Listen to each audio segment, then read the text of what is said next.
Honey and mustard is a combination that has been around for eons and it's trusted, so we know it's going to work. This is a simple little cold pasta. So we're going to cook our pasta first, let it cool down, and then put all of our ingredients in on top of the pasta. So really, really simple. I'd suggest you have this lunchtime, Sunday, with a nice glass of wine.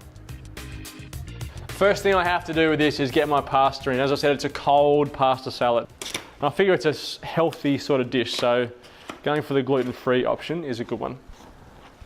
At 180 grams.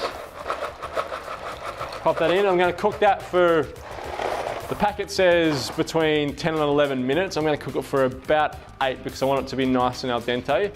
So 8 minutes, then I'll strain that. While my pasta is still reasonably hot, I want to add a couple of ingredients to take advantage of that. So a teaspoon of mustard powder, a couple of teaspoons of our honey, and then stir that in while it's still nice and hot, just to help toast off that mustard powder, which is always handy to do if you can. Just wakes the powder up a little bit, gives you a more intense flavor, and it will help melt our honey so it becomes part of our sauce. Mix all that in, and then I'll add a little bit of oil in there as well, just to keep all the pasta apart.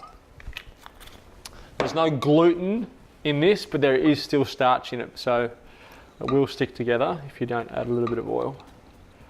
A little seasoning with salt. And if you were in Italy, they would just eat that as it is. Pasta is what it's all about in Italy, and they would love that, a big bowl of that. So I'm just gonna let that cool down a little bit.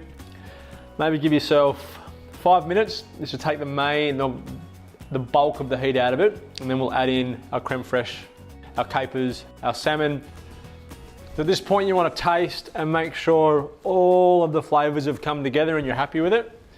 So a little bit more salt. You want to go easy on the salt because the capers are there and they're whole, so when you bite on a caper they're going to be nice and salty.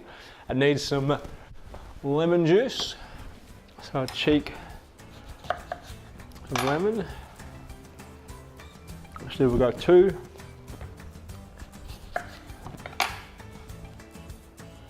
And that is it.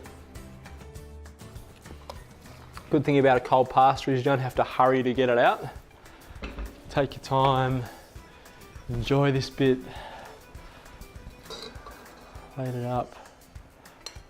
And then I've got a nice little micro salad to go on top.